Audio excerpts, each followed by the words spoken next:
sedang terjadi kebakaran di rumah sakit itu. Terus orang-orang pada ngelupain si bocil ini sampai akhirnya badannya terbakar.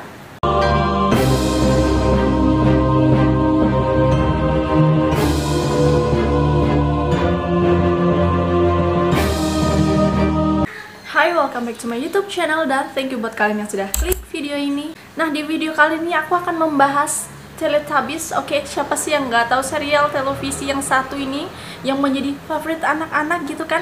Khususnya sangat melekat di ingatan anak-anak era akhir 90-an. Termasuk aku ya, ketahuan banget nih anak umur berapa. Oke, ya namanya anak-anak pasti suka gitu lah ya lihat yang warna-warni gitu kan. Nah, tapi siapa sangka kalau ternyata dibalik dari karakter 4 tokoh yang lucu-lucu ini, yang imut-imut ini, ternyata ada sisi gelap dari Teletubbies ini yang gak banyak orang tahu, mulai dari asal-usul tokoh-tokohnya sampai pada pembuatan filmnya. So, kira-kira apa ya? Let's get started.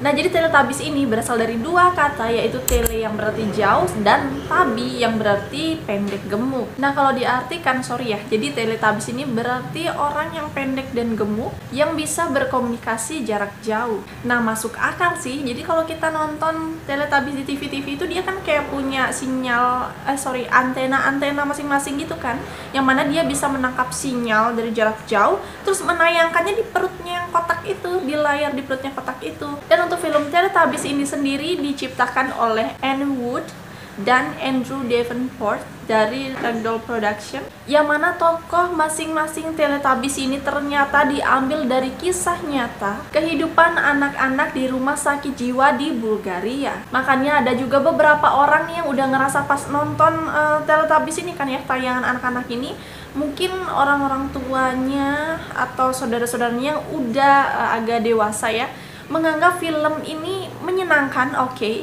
tetapi juga memiliki sisi yang horor. Dan mereka juga menganggap antena di masing-masing tokoh ini ya, bentuknya tuh kayak agak aneh gitu.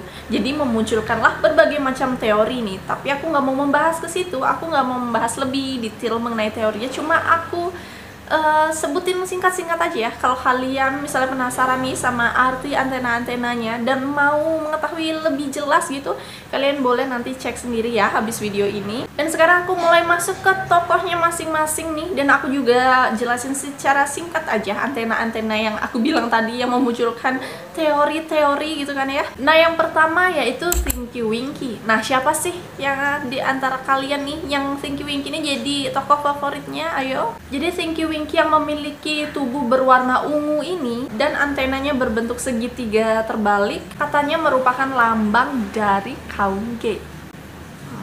Gimana? Dan untuk tokohnya sendiri, ternyata Tinky Winky ini merupakan penggambaran dari seorang anak di rumah sakit jiwa yang tadi aku bilang itu di Bulgaria, yang mana umurnya kisaran 7 tahunan, yang memiliki retak kepala. Yang mana katanya anak ini ya yang namanya gangguan mental gitu kan ya. Jadi dia nggak sadar, jadi dia benturin kepalanya sendiri ke tembok, terus petugas-petugas di situ tuh untuk menghindari kejadian ini lagi. Jadi mereka mengikat anak ini sampai kayak nggak bisa gerak itu dan menyebabkan tubuh dari anak ini menjadi biru-biru gitu. Nah, inilah kenapa Tinky Winky digambarkan sebagai tokoh Teletubbies yang memiliki tubuh berwarna ungu. Selanjutnya yang kedua ada namanya Dipsy. Siapa nih yang menjadi Dipsy ini sebagai tokoh favorit kalian? Nah, jadi Dipsy yang memiliki tubuh berwarna hijau ini dan antena yang tegak lurus tuh konon menggambarkan kaum Afro-Amerika atau orang-orang kulit hitam. Dan ternyata si Dipsy ini ya merupakan penggambaran dari seorang anak yang tuli, yang konon katanya dia nih diikat nih di pagar di luar rumah sampai badannya ini radang dingin yang membuat tubuhnya ini berwarna hijau pucat. Tapi ada juga nih sumber lainnya mengatakan bahwa si Dipsy ini merupakan gambaran dari seorang anak gitu ya yang sakit-sakitan, berantem lu sini, terus dia muntah-muntah terus gitu kan. Dan perawat-perawat di sana katanya nggak ada yang mau ngurusin anak ini nih, sampai dia tuh harus tidur di antara muntah-muntahannya itu. Dan kalau di sana ya muntah-muntahan ini kan, mohon maaf nih, aduh agak jorok ya, mohon maaf. Jadi muntahannya ini kan digambarkan berwarna hijau gitu ya. Nah, itulah alasannya kenapa sih Dipsy ini digambarkan sebagai tokoh Teletubbies yang berwarna hijau. Tinky Winky udah, Dipsy udah. Nah sekarang Lala. Nah siapa nih yang memfavoritkan Lala gitu kan? Si kuning-kuning ini yang memiliki antena yang spiral. Yang mana konon ya, antena yang spiral ini melambangkan kaum lesbian. Bener gak sih?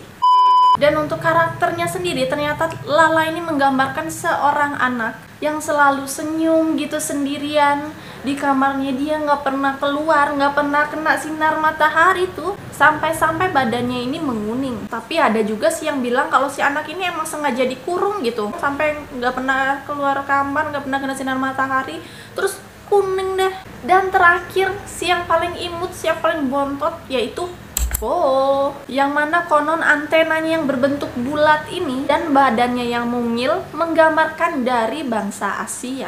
Yang mana karakternya sendiri menggambarkan seorang anak yang mana waktu itu dia lagi ada di rumah sakit pada saat sedang terjadi kebakaran di rumah sakit itu. Terus orang-orang pada ngelupain si bocil ini sampai akhirnya badannya terbakar. Nah itulah kenapa si Po ini digambarkan berwarna merah. Tapi ada juga yang bilang ya, kalau si anak kecil ini emang sengaja dilempar ke perapian. Ini orang dibakar hidup-hidup udah kayak tradisi di India itu.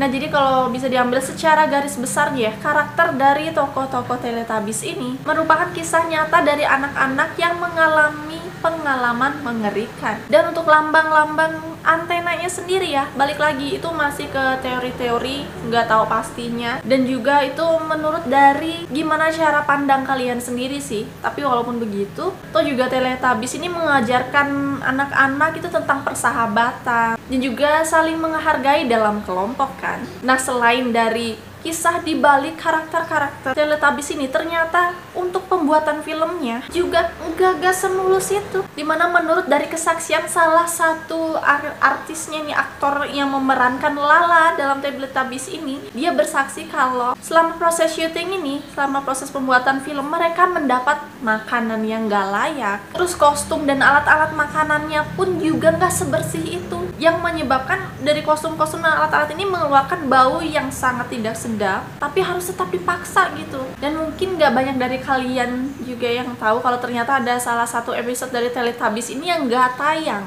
yaitu dimana episode ini mendatangkan tokoh The Lion and the Bear yang terkesan menyeramkan dan memunculkan suara-suara yang menakutkan, yang mana ini kayaknya nggak cocok kan nih kalau jadi tontonan anak-anak gitu kan. Yang ada tuh anak trauma, kagak bisa tidur, yang akhirnya episode ini di-cut, oke, dan diganti menjadi episode dengan pembahasan yang lebih ringan.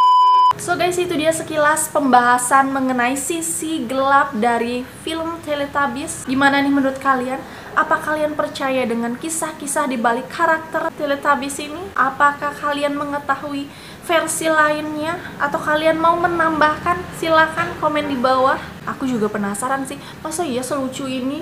Tapi ternyata kisah di baliknya sangat tragis gitu kan. Dan kalau misalnya ada dari kalian yang mau request mengenai tradisi-tradisi unik, tradisi ekstrim, mengerikan, sejarah-sejarah yang unik, yang enak gitu untuk dibahas, ataupun mengenai kisah-kisah misteri, kalian bisa banget drop your comment down below. Dan sekian dulu video kali ini. Sorry banget kalau misalnya aku ada kekeliruan. Dan jangan lupa untuk subscribe, like, share, komen, dan juga aktifkan lonceng kalian agar kalian tidak ketinggalan video-video terbaru dari aku. And see you on the next video. Bye!